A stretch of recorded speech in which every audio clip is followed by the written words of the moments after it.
व्यवसाय नहीं चल रहा हो, नौकरी सर्विस नहीं मिल रही हो, बहुत तकलीफ हो,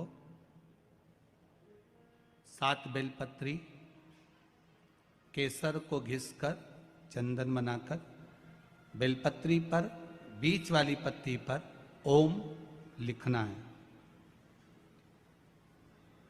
दोनों पत्तियों पर भी एक आद्यशक्ति जगदम्बा के नाम की केसर की बिंदी लगाना है, दूसरे में श्री गणेश रिद्धि सिद्धि के नाम की बिंदी लगाना है। शिव जी पर समर्पित करते जाना, शंकर को चढ़ाते जाना। सोमवार की अष्टमी के दिन भगवान शंकर को बेलपत्र समर्पित जरूर करना चाहिए, वो भी शाम के समय पर। आप लोग तो जानते होंगे कि सोमवार की जो अष्टमी होती है शंकर और पार्वती के मिलन का दिन होता है। किसके मिलन का है? जम के बोलिए। शिव और पार्वती के मिलन का दिन होता है सोमवार की अष्टमी का दिन। साल भर में लगभग 4 या 5 सोमवार की अष्टमी पड़ती है, इससे ज़्यादा नहीं पड़ती। पर भाग्यशाली हो आप सब, अब की बार तो लाइन से 2 बार पड़ रही है। शायद एक 27 दिसंबर की पढ़ना चाहिए और एक 10 जनवरी की पढ़ना चाहिए, जहाँ तक ऐसा उम्मीद है। अभी देखा नहीं पंचांग, और ऐसा उम्मीद है कि 27 दिसंबर की पढ़ना चाहिए और 10 जनवरी की पढ़ना चाहिए, सोमवार अष्टमी। शिव और पार्वती के मिलन का दिन होता है सोमवार की अष्टमी। इसमें मां जगत जननी जगदम्बा अपनी 64 योगिनियों को लेकर शंकर भगवान के सामने नृत्य करती हैं जब सोमवार की अष्टमी पड़ती है। जैसे शिवरात्रि का महत्व होता है उसी तरह सोमवार की अष्टमी का महत्व होता है। जब 64 योगिनियां माता शंकर भगवान के सामने नृत्य करती हैं तब भगवान शिव उठकर खड़े होकर उन 64 योगिनियों को अपने हस्त कमल पर धारण करते हैं, और हस्त कमल पर धारण करते हैं तब उन 64 योगिनियों को लक्ष्मियां प्रदान करती हैं। लक्ष्मी माता को वो 64 योगिनियां दी जाती हैं। लक्ष्मी मैया उन 64 योगिनियों को भगवान विष्णु के पास लेकर जाती हैं। भगवान नारायण उन 64 योगिनियों को ब्रह्मदेव के पास लेकर जाते हैं। उन 64 योगिनियों को ब्रह्मा जी ब्रह्माणी को प्रदान करते हैं। ब्रह्माणी उस 64 योगिनियों को ले जाकर माँ जगतजननी आद्य शक्ति को देती है। आद्य शक्ति उन 64 योगिनियों को ले जाकर शिव को समर्पित करती हैं।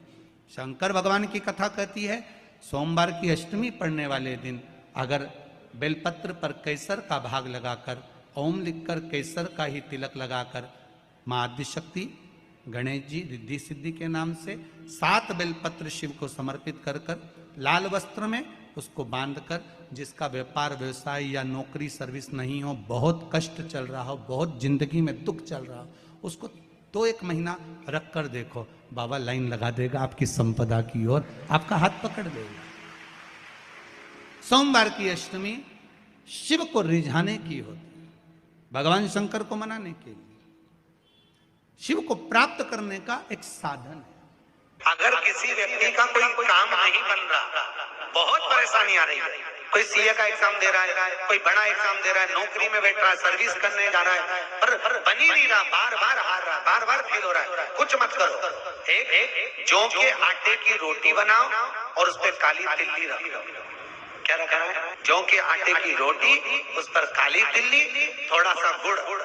और जिस व्यक्ति एग्जाम में बैठ रहा है, चाहे सीए का एग्जाम दे रहा हो, चाहे कोई एग्जाम दे रहा हो, या किसी भी रूप में कोई अच्छा काम करने के लिए जा रहा हो, नहीं हो रहा है उसका काम, तो जौ के आटे की रोटी पर काली तिल्ली गुड़ रखकर दरवाजे पर खड़े होकर गाय के मुख में दे दीजिए और काम के लिए निकल जाइए। उस काम में फतेह हो जाएगी, हारेगा नहीं, पास हो जाएगा, जीत जाएगा। ये जिस घर में 24 घंटे विवाद होता हो, सास का, बहू का, परिवार में देवरानी का, जेठानी का, कोई ना कोई जरा सी बात में कहीं बहू का मुंह फूला, कहीं सास का मुंह फूला, कहीं देवरानी का, कहीं जेठानी का, कुछ मत करिए। शंकर के मंदिर में जाइए, एक बेलपत्र लीजिए, बेलपत्र की ये डंडी श्री शिवाय नमस्तुभ्यम, जैसे भागवत का मूल मंत्र होता है ओम नमो भगवते वासुदेवाय, उसी तरह शिव महापुराण का मूल मंत्र है श्री, बोलिए श्री शिवाय नमस्तुभ्यम। फिर से बोलो, श्री शिवाय नमस्तुभ्यम। ये शंकर जी की शिव पुराण का मूल मंत्र है।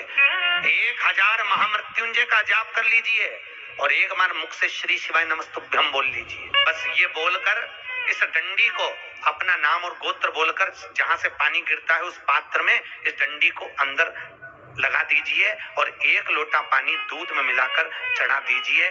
घर में शांति हो जाएगी, कभी किसी का क्लेश नहीं होगा।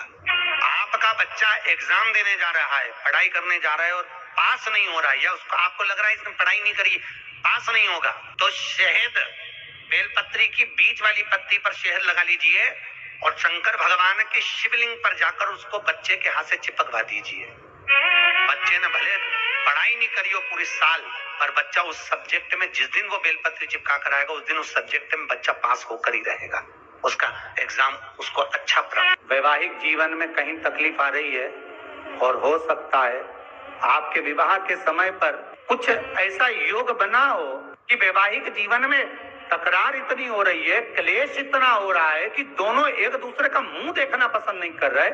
8 दिन अच्छे से रहते हो, 15 दिन लड़ाई करते हो, 15 दिन अच्छे से रहते हो, फिर 8 दिन लड़ाई करते हो।